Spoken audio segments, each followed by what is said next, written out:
le Covid semble malheureusement en faire partie. Depuis le début de l'épidémie, les médecins ont rapidement constaté que parmi les patients hospitalisés pour complications, les personnes obèses étaient fortement représentées.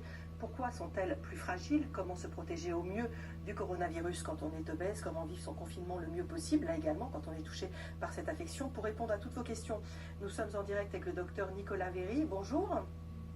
Bonjour. Vous êtes chirurgien bariatrique, donc vous faites la chirurgie de l'obésité.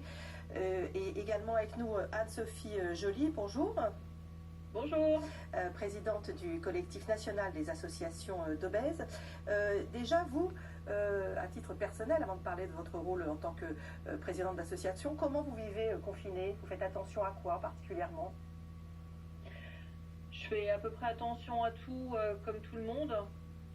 Mais vu la charge de travail que nous avons au niveau associatif sur la problématique Covid-obésité, je vais vous dire que je travaille environ 12 heures par jour. Vous avez l'impression justement, avec le retour des associations, que toutes les personnes qui sont obèses sont conscientes du surrisque que ça leur fait courir ou pas? Non, les gens ne sont pas conscients sur l'intégralité parce que c'est un de nos problèmes qui remonte systématiquement, c'est que l'obésité n'est toujours pas reconnue en France comme étant une pathologie. Or, les problématiques de surpoids et d'obésité en France représentent plus de 50% de la population en France. Et nous avons, Nicolas Véry nous le dira mieux que moi, 8 millions d'obèses en France. Oui. Il faut absolument que les personnes soient vigilantes. Je ne veux pas être anxiogène du tout. C'est juste que le taux de complication est énorme et que parallèlement à ça, pour les gens qui ont déjà un suivi auprès des professionnels de santé, puissent essayer de le maintenir au maximum. Docteur Nicolas Véry, on vient d'entendre Anne-Sophie Joly. C'est quoi le lien exactement entre complications du coronavirus et obésité?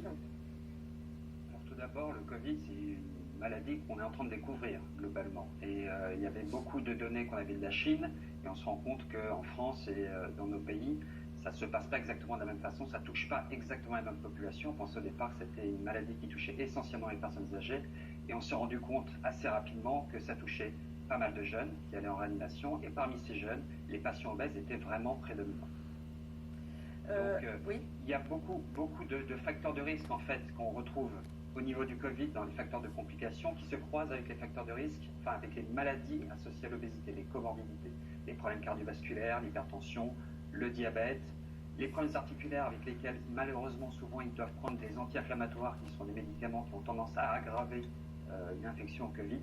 Plus, et c'est la grande question actuellement qu'on se pose, à savoir est-ce que l'obésité en elle-même, en tant que maladie, n'est pas responsable d'une aggravation du Covid par des problèmes d'immunorégulation. Donc même sans facteur de risque associé. Tout à fait. Vous avez fait, vous, une vidéo pour vos patients dès le début de l'épidémie. Qu'est-ce que vous donnez comme conseil? Les conseils, premièrement, respecter le confinement. Ça, je pense que tout le monde a été clair dessus. Non seulement pour se protéger et protéger les autres. Arriver à casser cette propagation du virus et que nos systèmes de soins, de santé arrivent, eux, à faire leur travail, à prendre en charge les gens qui, eux, sont atteints de maladies gravissimes dans le Covid. La deuxième chose, c'est éviter les anti-inflammatoires, comme je viens de vous le dire, d'une façon globale.